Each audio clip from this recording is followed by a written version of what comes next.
Hello students, welcome to my channel. बेटा आप आज के इस लेक्चर में मैं 10वीं कक्षा के स्टूडेंट्स का प्री बोर्ड एग्ज़ाम का सॉल्यूशन कराने जा रही हूँ। मैथ्स का 80 मार्क्स का आपका 3 आवर्स का पेपर था और ये आपकी इंस्ट्रक्शंस हैं कि पहले सेक्शन में 16 क्वेश्चन हैं एक नंबर के, दूसरे में 6 क्वेश्चन 2 मार्क्स के, तीसरे में 8 प्रश्न हैं जो कि 4 नंबर का एक प्रश्न है, और डी सेक्शन में 4 प्रश्न हैं जो कि 5-5 नंबर के हैं, और डी सेक्शन में 2 क्वेश्चन में आपको इंटरनल चॉइस दी गई है।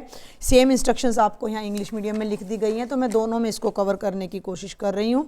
6x की 2, पहला प्रश्न सेक्शन ए, 6x की 2 घटा x घटा 2 बराबर 0 द्विघात समीकरण के मूल ज्ञात कीजिए, find the roots of this quadratic equation. तो भाई ये पहला प्रश्न है, क्वाड्रेटिक इक्वेशन है बेटा 6x की 2 माइनस x माइनस 2 बराबर है 0। तो भाई इसमें क्या करना है, मिडिल टर्म को स्प्लिट कर लो। मिडिल टर्म में 1 आ रहा है और ये इधर 6 है और इधर 2 है, 6 दूनी 12। हमें ऐसे 2 नंबर चाहिए जिनकी गुणा 12 हो और जमा या घटा 1 हो। तो देख लो 4 तिये 12 और 4 में 3 जोड़ोगे तो नहीं आएगा, लेकिन 3 घटाओगे तो 1 आ जाएगा। तो मैं इसको लिख सकती हूँ घटा का 4x जमा का 3x, क्योंकि -4x + 3x -x होता है, -2 = 0। पहली 2 टर्म्स में से 2x को कॉमन ले लो तो ये बचेगा 3x - 2, और इन दोनों में कुछ भी कॉमन नहीं है तो 1 कॉमन आ जाएगा, 3x - 2 = 0।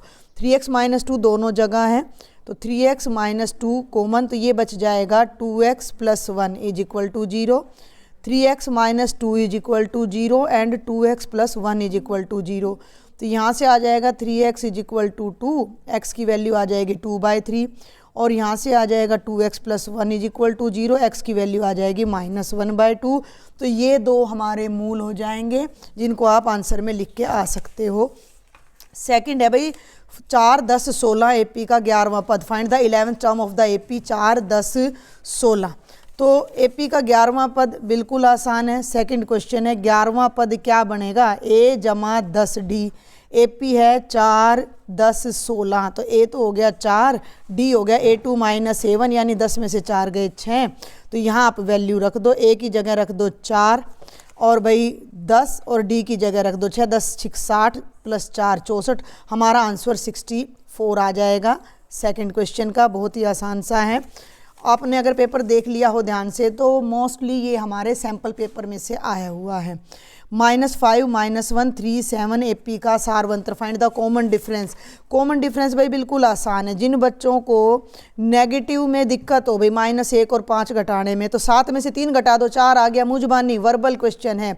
वैसे कॉमन डिफरेंस होता है a2 - a1, a2 है -1, फिर माइनस और माइनस का 5, -1 जमा 5, 5 में से 1 गया 4। लेकिन ये कह रहा है एपी है तो भैया इनको आपस में घटाओगे बेटा तो भी आपका कितना आ जाएगा, 4 आ जाएगा। ये तीसरा था। और अब मैं कराने जा रही हूँ आपको क्वेश्चन नंबर 4। ये देखो भाई, ये मैंने बोला हर बार आता है ये क्वेश्चन। 2 समरूप त्रिभुजों की भुजाओं का अनुपात 4:9 है, क्षेत्रफल का अनुपात, the sides of 2 similar triangles are in the ratio 4:9, areas of these triangles. अगर आपको भुजाओं का अनुपात दे रखा है और आपने क्षेत्रफल का निकालना है तो आपने एक ही काम करना है, इनका स्क्वायर कर देना है। तो भाई 4/9 का स्क्वायर कर दो 16/81, यानी कि 16:81। ये हमारा आंसर आ जाएगा। 5वें पे आ जाओ। ट्राइंगल ABC में AB है 6√3, AC 12 है, BC 6 है, तो एंगल B बताओ। क्या करो, देखो एक रफ सा डायग्राम बनाती हूँ मैं। ये बना दिया मैंने ट्राइंगल ABC, ठीक है। और साथ में हम देखते हैं AB है 6√3, AC है 12 और BC है 6। इन सब के ना स्क्वायर करो, इन सब का स्क्वायर करो। AB का स्क्वायर करोगे तो 6√3 का स्क्वायर, 6 का स्क्वायर हो गया 36, 3√3 का 3, ये 108 आ जाएगा, 108 आ जाएगा। BC का स्क्वायर करो तो 6 का स्क्वायर आएगा 36, AC का स्क्वायर करो तो 12 का स्क्वायर आएगा 144। इन दोनों को जोड़ो, 36 + 108 करोगे तो 144, भाई 36 और 8 44, यानी कि AB का वर्ग जमा BC का वर्ग AC के स्क्वायर के इक्वल आ गया। यानी जो B एंगल है ना वो 90 है, तो ये डायग्राम ऐसे बनेगा और B एंगल कितने डिग्री का आ जाएगा, 90 डिग्री का। यानी कि ये हमारा एक राइट एंगल्ड ट्राइंगल है। आगे चलते हैं। ये भी आपका ना बहुत बार और शायद सैम्पल पेपर में भी आया हुआ, बिंदुओं पी क्यू और माइनस पी क्यू के बीच की दूरी ज्ञात कीजिए।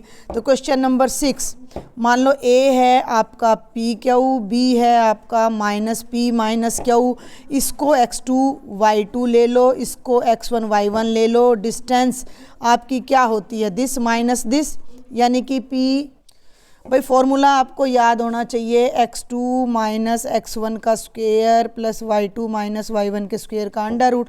तो p माइनस माइनस p का whole square, q minus minus q का होल स्क्वायर का under root, minus minus plus p 2p, ये a और b के लिए आया हुआ है आपकी बुक से, ये question, minus minus plus q 2q का होल स्क्वायर। भाई 2 का स्क्वायर करोगे 4, p का करोगे p स्क्वायर, 4q स्क्वायर का अंडर रूट के अंदर ही 4 कॉमन ले लो, तो p स्क्वायर जमा q स्क्वायर का अंडर रूट। अब 4 का भी अंडर रूट कर दो और p स्क्वायर जमा q स्क्वायर का भी, तो 4 का तो हो जाएगा 2 और ये हो जाएगा p square plus q square, ये हमारा आंसर आ जाएगा। क्वेश्चन नंबर 7 देखो भाई, बिंदुओं 3, 4 और 5 दो को मिलाने वाले रेखा का मध्य बिंदु, find the mid point of the line joining the points 3, 4, 5, 2। बिल्कुल वर्बल क्वेश्चन है, इनका मिड पॉइंट निकालना है। तो 3 + 5/2 और पीछे पीछे वालों को जोड़ दो, 4 + 2/2, 5 और 3 8 को 2 से करोगे 4 और 3, 4 और 3 आपका मिड पॉइंट आ जाएगा। मिड पॉइंट का फॉर्मूला होता है x1 + x2/2 y1 + y2/2। ये था क्वेश्चन नंबर 7। और क्वेश्चन नंबर 8 भी बिल्कुल वर्बल है, देख लो।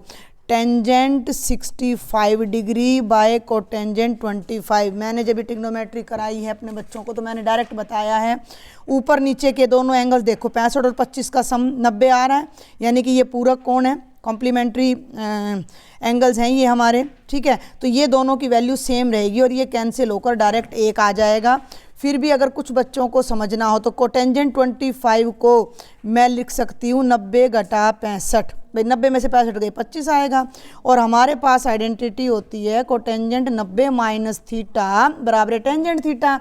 तो इसकी जगह मैं टेंजेंट 65 लगा दूंगी, ऊपर भी टेंजेंट 65 लगा दिया, नीचे भी दोनों कट के कितना आ गया, 1 आ गया। तो ये डायरेक्ट आंसर था ये वाला, और ये मैंने खोल के बता दिया। 9th क्वेश्चन है, 12, 15 और 21 का लघुत्तम LCM ऑफ 12, 15 एंड 21। तो ये 9th है, मैंने रिवीजन जब कराया तब मैंने ये कराया भी है, तो इसको आप डायरेक्ट करो भाई। 2 × 6 = 12, 15 और 21, फिर 2 पे जाएगा, 2 × 3 = 6, 15 और 21, फिर ये 3 पे जाएगा, 2 दूनी 4, 3 12, 12 पंजे 60 और 60 7 7 6 42, 420 आपका LCM आ जाएगा। बहुत आसान सा है। 10वां भी बिल्कुल वर्बल है, ये अपना सैम्पल पेपर में आया है। Which of the following is an irrational number, कौन सी संख्या अपरिमेय? 2 वर्गमूल 4, 4 का वर्गमूल 2 होता है तो ये तो है नहीं। 9 का वर्गमूल 3 होता है तो ये भी परिमेय है, तो ये भी नहीं है। 4 का वर्गमूल 2, 1 मिनट भी मैं ऊपर ले गई, देखो 4 का वर्गमूल 2 होता है, 4 का वर्गमूल 2 होता है, तो ये दोनों तो परिमेय हैं। 9 का वर्गमूल 3 होता है, ये भी अपरिमेय, ये भी परिमेय है। लेकिन 3 का वर्गमूल अपरिमेय होता है, अपरिमेय में परिमेय जोड़ोगे तो अपरिमेय आएगा। तो हमारा आंसर 10वें का C है, 2 + √3। ठीक है भाई, अब आ जाओ तुम क्वेश्चन नंबर 11 पर। 6x² - 7x - 3 के शून्य ज्ञात कीजिए, द जीरोज़। तो ये भी बिल्कुल उसी फर्स्ट क्वेश्चन की तरह = 0 रख लो। 6 × 18 और मिडल टर्म को स्प्लिट करें तो जोड़ें या घटाएं तो 7 आना चाहिए। तो 9 दूनी 18 होता है और 9 में से 2 माइनस करोगे तो 7 आता है। तो ये बन जाएगा 6x² - 9x + 2x - 3 = 0। अब भाई इन दोनों में से 3x कॉमन आ जाएगा तो ये बच गया 2x - 3, और इन दोनों में से बिल्कुल उसी की तरह एक कॉमन आ जाएगा तो 2x - 3। अब 2x - 3 यहाँ भी है, 2x - 3 यहाँ भी है, कॉमन ले लो तो ये बच गया 3x + 1 = 0। इसको हल करोगे तो x की वैल्यू 3/2 आएगी, इसको हल करोगे तो -1/3, -1/3 3/2 देख लो कहाँ है, -1/3 और 3/2, तो ऑप्शन नंबर A ही हमारा जो है वो करेक्ट आंसर हो जाएगा। अब आ जाओ 12th पे। If tangent A is 4/3 then find cos A। यदि टेंजेंट A 4/3 है तो cos A ज्ञात करो। बिल्कुल आसान सा सवाल है, 1 मिनट ध्यान देंगे। टेंजेंट A 4/3 है, टेंजेंट होता है परपेंडिकुलर बाय बेस, अगर ये राइट एंगल ट्रायंगल है तो ये 4 है, ठीक है। पंडित बद्री प्रसाद, ये हरी हरी बोल, इस फॉर्मूले से हम सारी वैल्यू याद कर सकते हैं। तो हाइपोटेन्यूज निकाल लो भाई। हाइपोटेन्यूज क्या हो जाएगा, perpendicular square plus base square का अंडर रूट, 16 जमा 9 25, ये 5 आ जाएगा। अब निकालना क्या है, कोस। कोस क्या होता है, बेस बाय हाइपोटेन्यूज, तो 3/5 आ जाएगा। ऑप्शन आपको दे रखा है जो कि आपका सी नंबर आपका करेक्ट ऑप्शन हो जाएगा। आगे बढ़ते हैं। 13 देखो भाई, एक बिंदु क्यू से वृत्त की स्पर्श रेखा की लंबाई 24 है और केंद्र से उसकी दूरी 25 है। वृत्त की त्रिज्या from a point Q the length of tangent to a circle is 24 centimetre and distance of Q. देखो भाई ये सर्कल है, ये इसका सेंटर है, ये एक पॉइंट हमारा क्यू है। किसी पॉइंट क्यू से एक टेंजेंट ड्रॉ किया गया है जिसकी लेंथ 24 है और सेंटर की क्यू से जो डिस्टेंस है वो 25 है। मान लो ये पॉइंट पी है, तो ये हमारा रेडियस और ये हमने फाइंड करना है। तो रेडियस और टेंजेंट जहाँ मिलते हैं, स्पर्श रेखा और त्रिज्या, वो एंगल 90 का होता है। तो ये आधार हो गया, ये लंब हो गया और ये कर्ण हो गया। तो अपना पाइथागोरस थ्योरम लगा दो भाई। पाइथागोरस थ्योरम लगा दो, क्या आएगा, O Q hypotenuse square is equal to base square plus perpendicular square. Hypotenuse 90 के सामने होता है, तो 25 का स्क्वायर बराबर है आर स्क्वायर बराबर है जमा 24 का स्क्वायर, ये हो गया बेटा 625। 24 का होता है 576, इसको यहाँ ला के घटा दो, 15 में से 6 गए 9 और भाई 11 में से 7 गए 4, आर स्क्वायर 49 आ गया। तो आर कितना आ जाएगा, 7। ऑप्शन देख लो कौन सा है, तो option number B is the correct. 14वें पे आ जाओ। एक वृत्त के अधिक से अधिक कितनी समांतर स्पर्श रेखाएं हो सकती हैं, केवल 2। और इस पे आपकी थ्योरम भी आई हुई है कि व्यास के दोनों सिरों पर खींची गई रेखाएं समांतर होती हैं, तो इसका राइट ऑप्शन हो जाएगा 2। क्वेश्चन नंबर 15, यदि एक वृत्त का परिमाप और क्षेत्रफल संख्यात्मक रूप से बराबर हो, तो ये भी एनसीईआरटी में से है। If the perimeter and the area of a circle are numerically equal then the radius of the circle is. बिल्कुल आसान क्वेश्चन है। पेरीमीटर और एरिया इक्वल है। एरिया हो गया पाई आर स्क्वेयर, पेरीमीटर हो गया 2 पाई आर, पाई से पाई कैंसिल हो जाएगा, R square is equal to 2r, R से आर नहीं काटेंगे, इधर लाएंगे, R square minus 2r is equal to 0, R common, R minus 2 is equal to 0। यहाँ से आर की दो वैल्यूज़ आएंगी, आर 0 या आर माइनस 2 0। आर 0 हो नहीं सकता क्योंकि सर्कल ही खत्म हो जाएगा, तो आर की वैल्यू 2 आ जाएगी, जो कि आपका ऑप्शन नंबर ए है। और अब हमारा ये लास्ट क्वेश्चन है 1 मार्क का। लंबवृत्तीय बेलन के आधार का व्यास 2r है और ऊंचाई h है, तो आयतन क्या होगा। The diameter of the base of A right circular cylinder is 2r।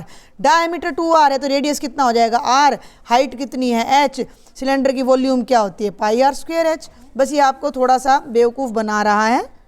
ये भाई 14वां नहीं था, ये था 15वां और ये है 16वां, और इससे पहले वाला जो 14वां था वो मैंने वर्बल करा दिया था। तो 16th में व्यास 2r है तो रेडियस तो केवल r हो गया, हाइट h हो गई, तो जो वॉल्यूम है, जो आयतन है, वो पाई आर स्क्वायर h हो जाएगा। तो ये आपका सेक्शन नंबर ए कंप्लीट है। अब आ जाते हैं भाई सेक्शन नंबर बी पर। ये देखो सेक्शन बी का पहला ही क्वेश्चन बहुत आसान है और मैं बिल्कुल करवाना नहीं चाहूँगी क्योंकि मैंने सेम क्वेश्चन सैम्पल पेपर में करवा रखा है। सिद्ध कीजिए कि वर्गमूल 2 एक अपरिमेय संख्या, prove that √2 is an irrational number. तो ये है अपना 17th क्वेश्चन।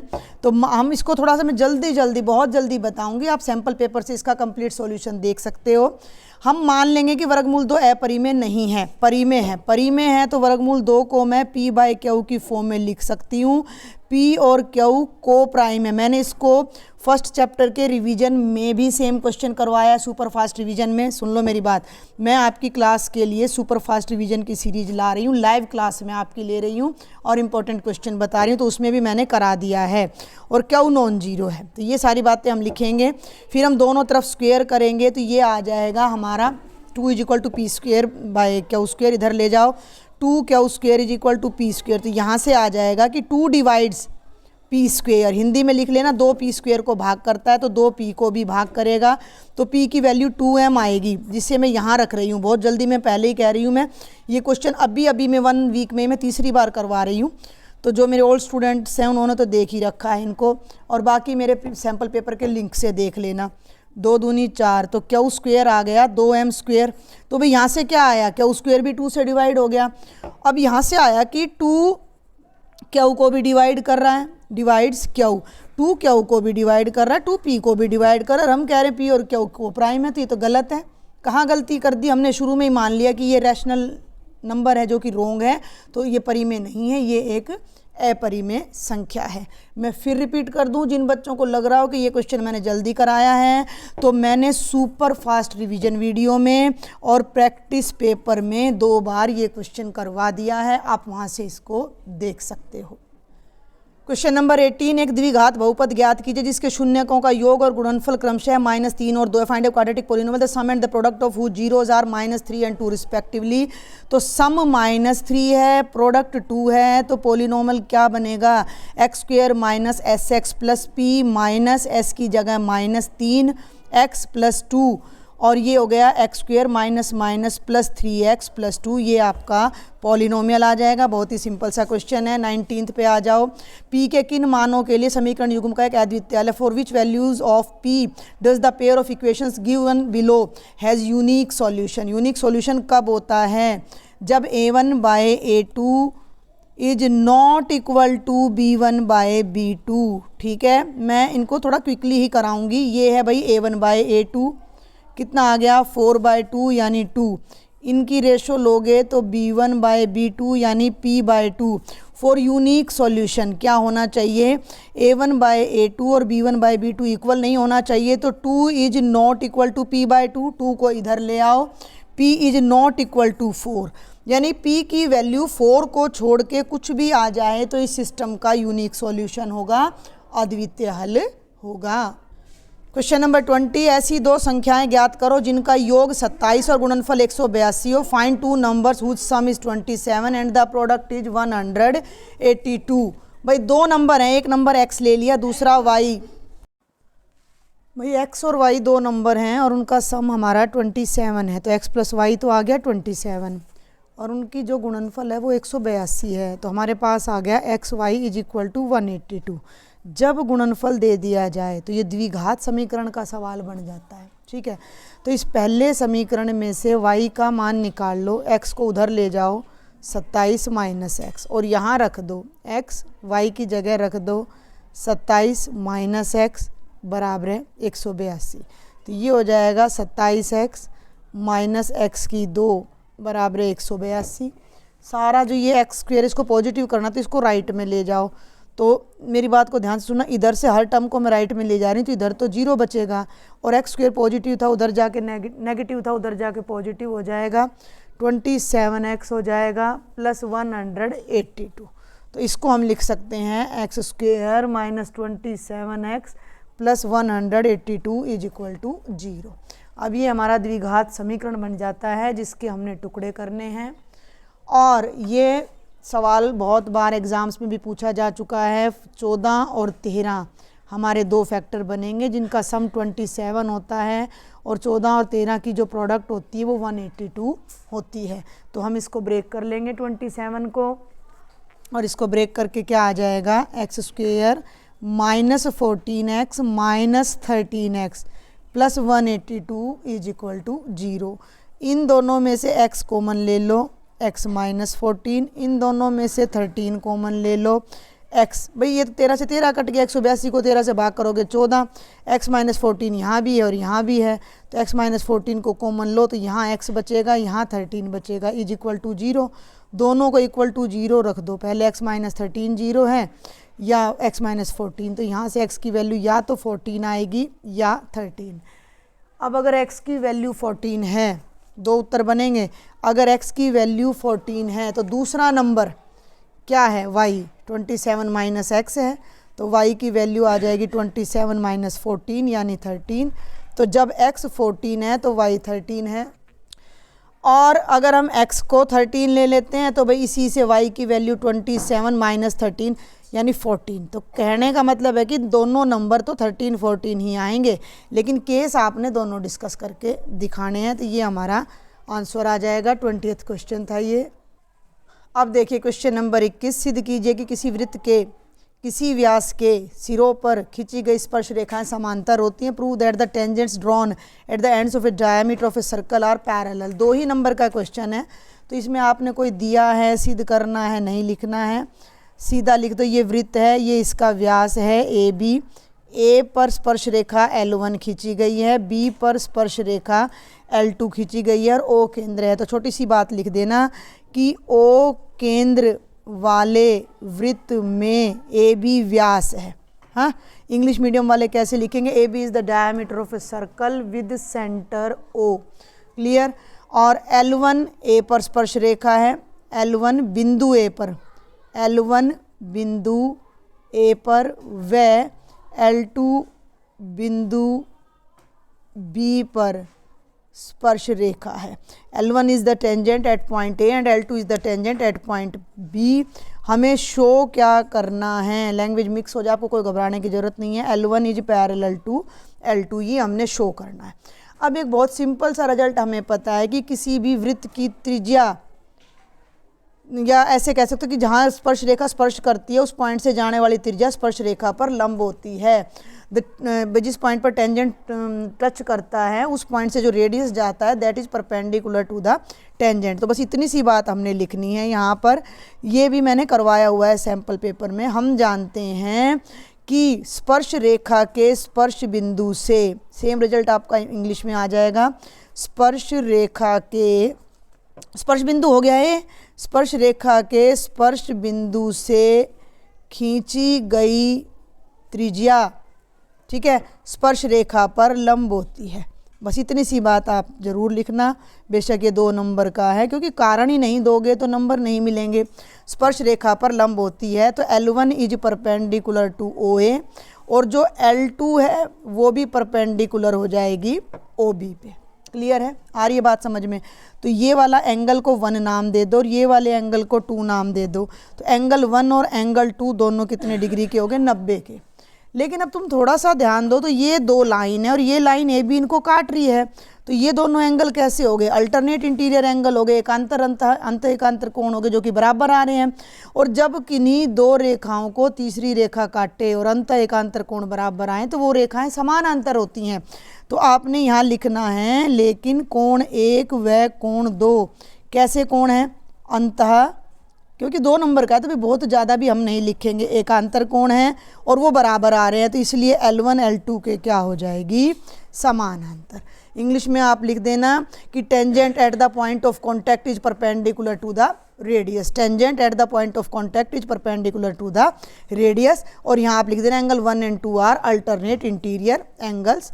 और अब हम सेक्शन बी का लास्ट क्वेश्चन करने जा रहे हैं।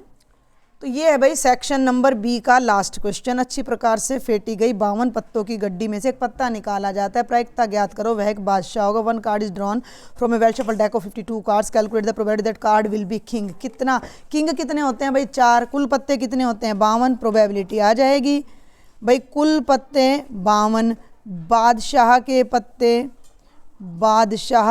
पत्ते कितने होते हैं, 4। तो बादशाह, एक बादशाह आने की प्रायिकता बराबर है, लिख देना आप, बादशाह के पत्ते बटे कुल पत्ते हैं 4/52, 1/13 आपका आंसर आ जाएगा। थोड़ा इसको आपने डिटेल्स में लिखना है।